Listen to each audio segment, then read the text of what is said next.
Thank you, ma'am. Marian Rivera may big revelation sa kanyang mga proyekto ngayong 2013. Siyempre, kasama naman natin ang napakaganda at sexy na si Marian. Marian, dalawang cover ka this month. Anong feeling yan?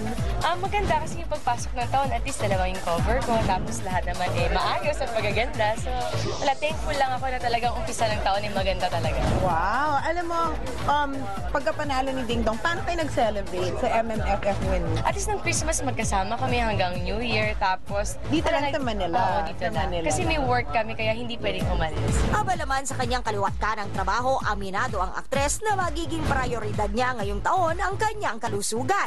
So ngayon, na balita ko, healthier ka na.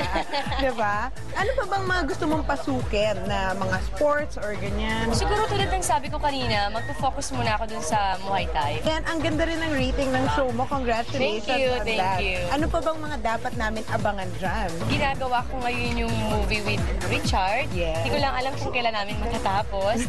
Tapos with Miss Ai, pero medyo wag muna daw pag-usapan. Pero sinabi ko na din. So, yan, maraming pang aabangan. So, thank you. Happy New Year! Thank you. Gabi